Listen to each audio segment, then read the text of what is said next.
A prominent Oklahoma businessman is murdered. Tonight, his son speaks out about an investigation leading straight to Boston. I know that the Boston FBI covered up this murder. At the heart of the case, Whitey Bulger, his Winter Hill Gang, and charges of corruption inside law enforcement. This is about as sordid and rotten as any set of circumstances.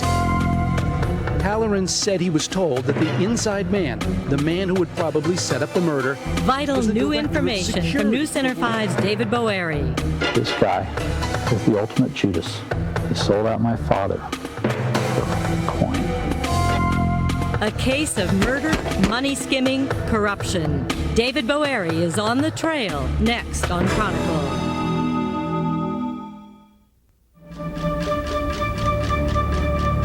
He's 71 years old. He's losing his hearing and his eyesight, and sources say he has a bad heart as well.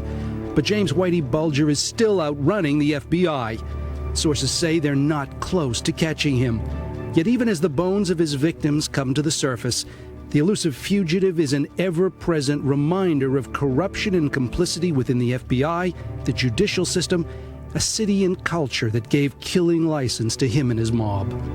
These people had absolutely no fear, and as it turns out, they had no reason to have any fear. At the heart of darkness that Bulger brought to Boston is the case of the High Lie murders that began with David Wheeler's father. World High Lie was the name of a legalized sports betting company with operations in Florida and Connecticut.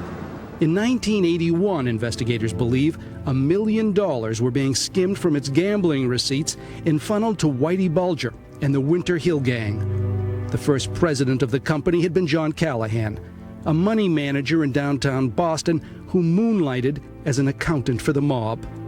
Trouble for Callahan, the mob, and the $1 million skim came when Roger Wheeler, a native of Redding and a legitimate businessman in Oklahoma, bought World High Lie. He never knew it was dirty. He bought a business thinking he owned the business, or should I say controlled the business, when in fact the Winter Hill Gang actually controlled the business. Soon after the purchase, Wheeler, a smart, tough multimillionaire, began to suspect something was wrong, that money was going somewhere else, and he wanted to stop it. When I expressed my concerns to him, he said, "It's okay, I've got all these retired agents here, it's going to be fine." He felt safe. He was a very, very big fan of the FBI. What Wheeler didn't know was that the retired FBI agent handpicked by the corrupt John Callahan to become director of security had extraordinarily close ties to the Winter Hill Gang. H. Paul Rico was an FBI legend. As a flamboyant agent, he had developed mobster Stephen Flemmi into a bureau informant and had recruited Whitey Bulger as well after arresting him for bank robbery. Rico had wined and dined, protected, caroused, and played cards with him in the after hours. Rico had to have known about Callahan and what he was up to, says one detective. But Rico's lawyer says his client is guilty of nothing. David Wheeler is unmoved. This guy is the ultimate Judas. He sold out my father for coin. Intent on taking control of his own company, Wheeler ordered an audit. As he learned more, he became fearful, ordering his pilot to take his private plane up and fly it before he'd get on board. Just as fearful were Callahan and Bulger, who were on the receiving end of the $1 million. So before Roger Wheeler could stop them from stealing, they stopped him. Here at the Southern Hill Country Club one May afternoon in 1981, Roger Wheeler finished his customary round of golf, walked to his car, and sat down behind the wheel. Meanwhile, a man was approaching him from across the parking lot with his hand inside a paper bag. When he got to Wheeler's car, he put the bag 2 inches from Wheeler's face as he looked up, and he pulled the trigger of the gun that was hidden inside, shooting Wheeler between the eyes. We raced to the airport, and on the plane, when I finally had a chance to sit down, it's then I realized that the management of World High Lie was involved in my father's murder. Police put out sketches of the assassin and of the man who drove the getaway car. We know now the assassin in disguise was John Martorano, a professional hitman for Whitey Bulger. Martirano confessed to the crime in a plea deal with the government last fall. At a country club beside a swimming pool with children in broad daylight into a pillar of the community, it was a shocking murder.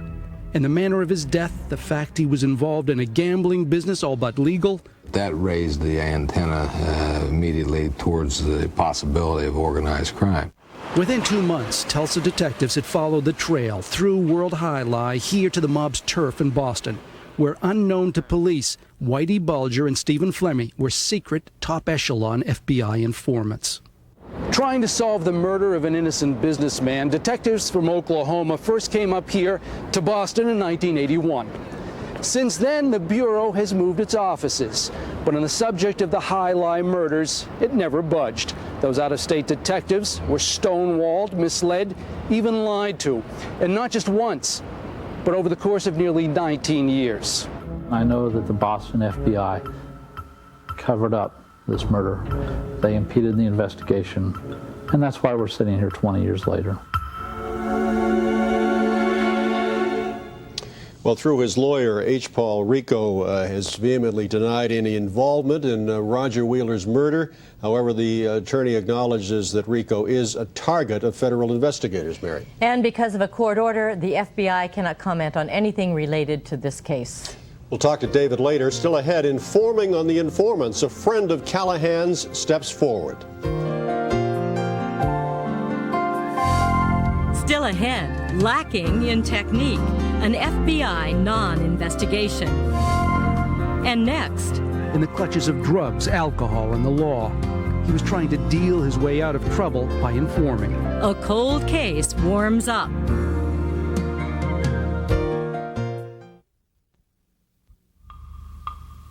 When the new owner of World High Lie became suspicious the mob had infiltrated his company, he had ordered an audit and began firing people. In reaction, Whitey Bulger and the Winter Hill Gang had him murdered. This was calculated, planned, executed carefully, orchestrated. 8 months later in 1982, the case was cold when a mob associate of Whitey Bulger went to the FBI. Brian Halloran was a broken man, in the clutches of drugs, alcohol, and the law. He was trying to deal his way out of trouble by informing. Halloran was connected to World High Lie through his longtime friend John Callahan, the corrupt president who had begun the alleged skim that was funneling millions to Bulger. Hoping to have the government soften the prison time he was facing on a separate charge, Halloran told 2 FBI agents about a meeting in 1981, just a few months before the murder of Roger Wheeler. Halloran said he was called to the Boston apartment of John Callahan. When he arrived, he found Bulger and Bulger's partner Stephen Flemmi as well. Callahan told him that the new owner of World High Lie was trying to stop their skim, and they were going to take him out of the box. They wanted Halloran's help to murder, in their words, to whack Roger Wheeler. Halloran said he backed out and was later given $20,000 in hush money. We know now that the murders here were committed by other men, but the killers were from Boston. They didn't know Tulsa, and how would they know what Roger Wheeler looked like, or where he'd be, or when he'd leave the golf club here that day? Halloran said he was told that the inside man, the man who would probably set up the murder, was the director of security for World High Lie, Paul Rico, the same Paul Rico who had been Boston's legendary FBI agent, the same Paul Rico who had developed and worked with mobster informants Stephen Flemmi and Whitey Bulger. Would it make you suspicious? Oh, absolutely, because he's coming out of the same FBI office that's taking care of Bulger and taking care of Flemmi. The Boston Bureau of the FBI now had explosive information, if true. It needed to be checked out and shared, as FBI regulations and honest police work require. But the Bureau never told the detectives from Tulsa, and the federal prosecutor Jeremiah O'Sullivan kept it from the outside investigators as well. That was not the way that I was taught to prosecute. They should all be in prison, preferably in Oklahoma, serving time for obstruction of justice. Halloran knew he was in danger. He wanted federal protection. What he didn't know was that Bulger and Flemmi were not just mobsters. They were top FBI informants. If the FBI and the Justice Department accepted Brian Halloran and his story, then Bulger and Flemmi would become murder suspects. And by policy, the FBI would have to get rid of them as informants. Halloran's last troubled chapter began when John Morris, the head of the organized crime squad, found out that Halloran was talking. The mobsters had already compromised and corrupted Morris with gifts. So Morris warned Agent John Conley, who handled Bulger and Flemmi as informants. As flamboyant and flashy as Paul Rico had been before him, John Conley was known as Prince of the City. But he owed his career and status to Bulger and Flemmi, who as criminal informants were like junior G-men. His supervisor alleges, and so does a federal indictment, that Conley told his prized informants that Halloran was informing on them, in effect signing Halloran's death warrant. The handler of criminals became one himself. There are no words to describe how horrible an act that is. There's nothing lower, there's nothing worse. Agent John Conley reported to the Bureau that Bulger and Flemmi said they would never do business with someone like Halloran. And that became the prevailing FBI line. Halloran was untrustworthy, unreliable, a drug-dealing maggot. Two agents and a supervisor from another section of the Bureau tried to save Halloran by getting him protective status, but they failed.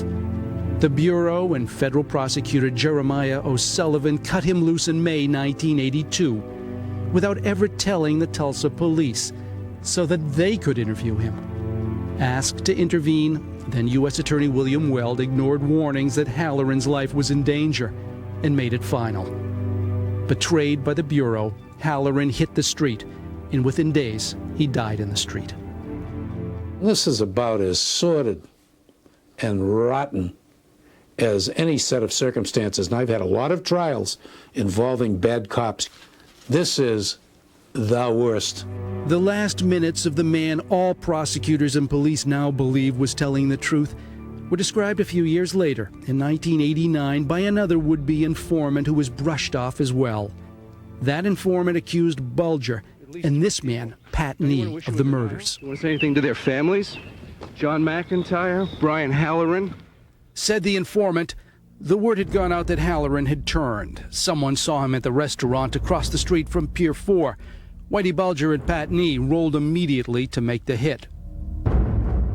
Killed as well was a friendly innocent who was simply giving Halloran a ride home.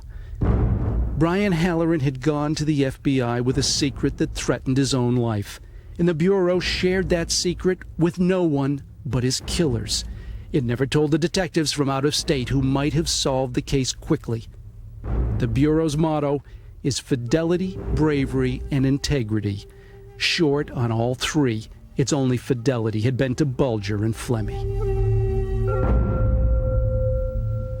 And that earlier interview in that piece there was with retired Judge Barton from the Superior Court. Still to come, taking the last plane to Miami, a sordid tale comes full circle after this. It was May 1982. Brian Halloran was dead, and the FBI should have had every reason to believe Bulger and Flemmi were responsible. But incredibly, they went unquestioned. Instead, the Bureau seemed to be doing everything it could to protect them.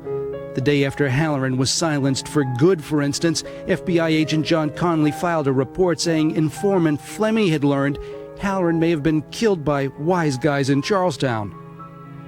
All of this should have been bad news and a warning for Halloran's good friend John Callahan, the fast accountant who had set up the alleged skim at World High Lie and who loved playing with the mob at places like the Playboy Club. Callahan was about to lose his membership in Club Bulger. If the FBI couldn't see that, out-of-state investigators did, and they were racing to get to Callahan before the killers did. In the summer of 1982, detectives went to Callahan's office on the waterfront and to his home in Winchester. He was their best and last hope to solve the Wheeler case. They figured a guy with a family and no criminal record, but facing prison, was a weak link in the conspiracy. And that's the easiest kind of person for the police to break. Meanwhile, as the Boston Bureau focused on breaking the Italian mob, the Irish Godfather had the run of the house back at the Bureau. For 2.5 years after the Wheeler murder, the Bureau kept Bulger and Flemmi from being interviewed by anyone, including the FBI in Oklahoma. Little wonder that Bulger used to joke with his pals, as sources tell us, that it should be called the Bulger Bureau of Investigation. The inmates were running the institution. Those are the people that were protecting the killers. Detectives couldn't find Callahan. Agent John Connolly knew they were looking, and the government now alleges he told Bulger and Flemmi that Callahan was a potential informant against them. The government suspects Flemmi went to work creating phony suspects for the murder to come. He told John Connolly Callahan was close to a Cuban group that was very bad. Detectives were close to finding Callahan until he took a plane to Miami, where his friend John Martirano, the Winter Hill killer of Roger Wheeler, was living in Callahan's condo. Down here at the Quincy market, he told the last person he saw that he was going to see his good friend John Martirano.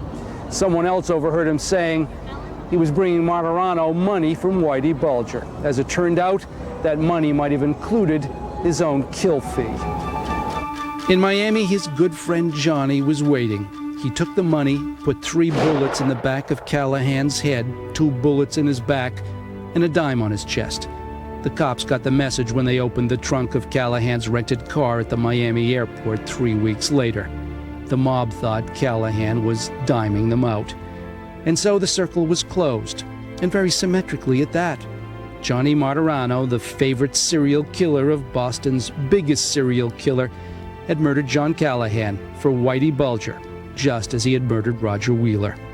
You cannot have a true democratic society when the people who uphold the law violate the law. And the FBI is going to have to live with this black mark against them for at least a generation, in my humble opinion. David joins us now. David, John Connolly, of course, is facing charges in this. Is he the only FBI person charged, or what about Rico? Well, at the present time, Rico is retired. He's facing no charges yet. He is the target of an investigation, his lawyer says. You hear people say very cynically at this point, David, and who can blame them, that the FBI doesn't really want Whitey Bulger to be caught. How do you respond to that? Well, there are a lot of people, federal government, state, locals, that don't believe they're looking for him seriously. They're offering $1 million reward, but a $3 billion agency with 11,000 agents still had, as of last week, only 1 agent looking for him full time. Have there been any changes, procedural changes within the FBI, David, to prevent this kind of assorted arrangement from happening again? There's talk of that, but Connolly could not have acted alone. One of his supervisors, we know, was corrupt. He had other supervisors. If it's true, as they claim, that he tipped somebody off, he was retired for 5 years when he got that information. He got it from someone. People suggest that the FBI needs to be cleaning its house in order to get rid of that stain, to be rubbing a little harder. Why did prosecutors like Jeremiah O'Sullivan, for example, seem to have blinders on when it came to Bulger and Flemmi? What was it that blinded them? 3 words: La Cosa Nostra, their obsession with getting the Italian mafia. They let, in a sense, the informants rule the FBI because they were so intent on getting La Cosa Nostra. Good job, David. Thank and you, we'll look David. forward to watching more of your coverage of this on News Center 5. And Chronicle will be back after this break. Stay with us. Now, coverage you can count on. This is News Center 5. Breaking news in Boston. The feds and state authorities search what sources are calling a mob dumping ground in Dorchester. Federal and state authorities are on the scene looking for human remains of victims of mob wars, extending back to the 1960s, when an investigator termed it a mob dumping ground. News Center 5's Mary Saladin has been on the scene all night. And behind me, in a culvert just beneath the Southeast Expressway, federal and state investigators have set up camp. They have erected a tent and they are digging. They won't tell us exactly what they're digging for, but sources tell News Center 5 that the area behind me is a mob dumping ground and that investigators are looking for as many as 3 bodies. Within minutes, one of the medical examiners on the scene held up what appeared to be human remains. It was obvious there was something here. A variety of sources tell News Center 5 that a tip led authorities to this site and that this is a significant find, no less than a mob burial ground. For the record, investigators say it'll be weeks before they have positive IDs on the people recovered here, but it is very obvious. When they came here and started digging, they knew where to look and what to expect. The source knew right where to dig. Investigators found 3 skeletons, 2 men and a woman, stacked on top of each other in this hole. At the moment, we don't even know who's in the ground. So after all these years, how did they all of a sudden discover that right across from Florian Hall, they're going to find 3 bodies? Well, today authorities didn't want to tell us how they found out, but sources close to the investigation tell News Center 5 it was Kevin Weeks. He's one of James Whitey Bulger's closest associates, and Weeks was recently arrested. We're told he's now under federal witness protection. One of the victims that was discovered today is believed to be former IRA sympathizer John McIntyre, who vanished in 1984. The end of John McIntyre leads back through intrigue, deceit, and alleged FBI corruption to Whitey Bulger, who investigators believe may have even watched as his victim was buried where McIntyre's remains were most likely found last night. He was arrested by the Quincy police, and he decided to give us some information. It was September 1984, and John McIntyre had just returned as an engineer on the fishing boat Valhalla, which was as involved in drug running as it was in sword fishing. But the big run in '84 was to the Irish coast, where it secretly delivered $1 million worth of weapons and ammunition sold to the IRA by James Whitey Bulger. The Irish Navy intercepted the shipment on another boat, and British surveillance took photos of the Valhalla on its way back to Boston. So he was talking to you about the involvement of Whitey Bulger and Stephen Fleming? Yes, they were behind both of those incidents. Richard Bergeron was then a Quincy detective, and McIntyre also told him about a shipment of marijuana he said was headed for Bulger and Fleming and a gang in Charlestown. It was 36 tons of marijuana. 36 tons! McIntyre was giving that up because he clearly didn't want to go to jail, but he was petrified of Bulger and Fleming. He'd potentially end up dead. Authorities today officially announced that one of the bodies found in a Dorchester burying ground last month is John McIntyre. Tonight, News Center 5's David Bulger talks with the family of the victim and connects the dots in a case that could further damage the FBI's already tarnished image. They said your brother was killed for supplying information on the Rams land and the Valhalla. On the night he disappeared, John McIntyre was last seen with a member of the Bulger mob, who had also been involved in the gun running and drug smuggling operations. Then 2 weeks later, John's truck was found here under the Neponset River Bridge. He was dead. The FBI's prize informants had gotten rid of him. But for his family, the terror was only beginning. First came government agents with a gruesome story. They were in detail describing to my mother how John's body was fed through a meat grinder. The story was false, but sources speculate Bulger and Fleming put it out to terrify would-be informants. Then McIntyre's dying father was threatened by a stranger, and soon after, someone ran Chris McIntyre and his motorcycle off the road. Chris says he didn't know who did it until he saw Kevin Weeks on the news. He stopped for about a 20-second period and stared at me. And Kevin Weeks, who allegedly ran Chris down 16 years ago, is the Kevin Weeks who led authorities to the body of John McIntyre last month. Boston underworld figure Kevin Weeks pleaded guilty today to racketeering charges. Weeks also admitted involvement in 5 murders. But despite that, he could be sentenced to as little as 5 years in prison. As News Center 5's David Boeri reports, in return, Weeks has agreed to tell what he knows about his mentor, fugitive mobster James Whitey Bulger. The small guy was Mr. Big, and the big guy who turned small on loyalty was Kevin Weeks. He was Bulger's junior partner in crime, the son the FBI's favorite mobster never had. As a son, he knew where the bodies were buried, literally, because he buried a lot of them himself. Bulger turned out to be King Rat, of course, which made today's betrayal by Weeks all the more keen. He's decided to step up to the plate and accept responsibility for what he did. Responsibility? That's one spin. Looking grayer and fatter, Weeks' side took the stand, an oath and 5 counts to which he pled guilty. I did it all. For and with Daddy Whitey, Weeks ran drugs, extorted bookies and businessmen, laundered money, and helped commit murders. We have more now on the News Center 5 exclusive we've been bringing you over the last couple of days. The search for fugitive James Whitey Bulger. Strange though it may seem, this is a place where both the nondescript fugitive who looks like a generic granddad and an RV would positively blend in. The only problem for Whitey is that his girlfriend is blonde and 20 years younger and attracts attention to the two of them. Greg, sources say, has become the Achilles heel of the former rogue hero of South Boston. But she's also the only friend he still has left, sources say. Last week, we followed the trail Catherine is believed to be traveling, perhaps with Bulger at her side to protect her as she shops for him. The reason investigators tell us she's coming here is that because in Mexico you don't need prescriptions, so there's no record when you come to get drugs. And what Whitey Bulger needs is medications for his heart condition. Watch this. Looking for some atenolol? Atenolol? That's great. They're not going to believe this. Back home. You can get it without a prescription, right? No, without a prescription? Without prescription.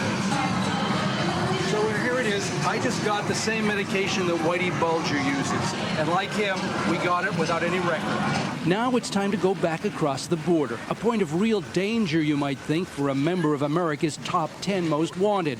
But for one of America's luckiest guys, it's a breeze. Tonight, the FBI is responding to News Center 5's exclusive story on a recently reported Whitey Bulger sighting in Southern California. Last night, we reported to you the fugitive mobster is believed to be living in the area of Venice Beach and with his girlfriend crossing to and from Mexico. If so, one might think border agents would be on the lookout, but they are not. Here's News Center 5's David Boeri. The Immigration and Naturalization Service is the front line on the border. Theirs is a tough job to screen millions and millions of people in cars. But they also have a special unit that has caught 9 alleged murderers, a member of the FBI's top 10 most wanted, and 700 others on warrant and parole violations in the last year.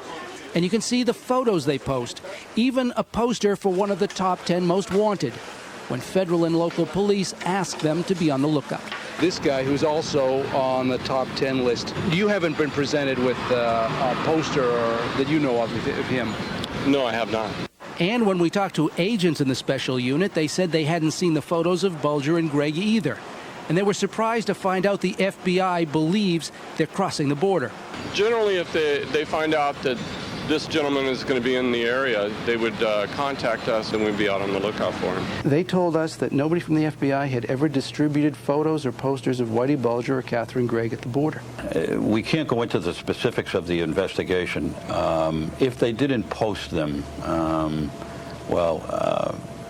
we can't help that, but we do send them out there. I got to be candid with you. They told me if they had a photo, if somebody from the FBI went out there and presented them as they had with other photos, they'd find him. They do have the photographs, and short of walking up to every border station and posting them ourselves, that is a responsibility that they have at the border, to be looking for those fugitives. We had a lookout for him with posters posted and mentioned it in our musters. We would probably catch him if he's right down here. I am innocent of the malicious charges that have been leveled against me in this case. John Connolly responds to charges that he tarnished his badge with his ties to the mob as authorities unearth the remains of another victim tied to the reign of Whitey Bulger. Good evening. By eerie coincidence, the stories of 3 people woven into Boston's organized crime scene collided at the same hour today. Former FBI agent John Connolly, Stephen the Rifleman Flemmi, and Flemmi's murdered girlfriend, Debbie Davis. We have team coverage. David Boeri on John Connolly's defiant day in court. But first, Jack Harper on the discovery of Davis's body. Natalie, the body was actually found only 3 feet from where the last search had ended. The state police decided to give it one more try. They ad-libbed a little bit. They went back, they looked a place where the informant had not suggested, and that's where they found the remains. This afternoon, Deborah Davis' mother said she hopes the suspected killer in this case, Stephen Flemmi, lives to be 105 years old and spends every miserable day in a tiny jail cell. And I went through 19 years of suffering. And I finally got an answer if it's her body, a closure to it, so we can all have a normal and nice burial for her. She deserved it. But my heart will be broken all the time. Olga Davis, hours after state police recovered remains believed to be her daughter, Deborah, a young woman who dated Stephen Flemmi until prosecutors believe he decided he would get rid of her. I'd like to meet him face to face to see what he's done to my whole family and myself. At the scene, the Davis brothers hugged and thanked state police, men and women who got it done after 18 years of apparent indifference from other agencies. First of all, for the family, but it's more important, I think there's some people here today that I think everybody saw were really relieved, and it was for all of us that have worked the case, it made it feel worthwhile for us. Foley and his team had been within 1 hour of giving up and moving on when, at 9:30 this morning, they found the remains 15 yards from where the last body was located. Hopefully we can, bury her properly and, get a nice stone for her and be able to pay our respects the proper way instead of wondering where she is. Major Foley said this afternoon for his team, finding this body and the others was more important than finding Whitey Bulger. But he pointed out everything they accomplish on this end means when they do find him, he'll be in a lot more trouble when they bring him back. Live in Quincy, Jack Harper, News Center 5. Natalie, to you. And Jack, just a few miles to the north in Boston, Debbie Davis' accused killer, the retired FBI agent who handled him, appeared in court today, accused of forming an alliance that gave free rein to Whitey Bulger's criminal empire. Our coverage continues now with News Center 5's David Boeri. I am innocent of the malicious charges that have been leveled against me in this case. In the bureau where he still has his friends and supporters, retired FBI agent John Connolly went by the nickname Knocko. But he was never just one of the boys, he was a star. And today he was still the show, though the luster had been replaced by a limp from a bad hip. In a federal courtroom, he and Stephen Flemmi, the mobster with whom he was joined at the hip as FBI agent to prized informant, stood as defendants at opposite ends of the table, bookends to a new indictment charging him with obstruction of justice and being part of the mob itself. Of particular interest to some in the courtroom, Count 1, Racketeering Act 7. His name was Richard Castucci. He was secretly talking to the FBI about Whitey Bulger in 1976. And the count says Connolly told Bulger, and in short order, Castucci's body was found in a trunk. And prosecutors say Connolly turned the names of 2 others to the alleged killer of all killers, the boss Whitey Bulger.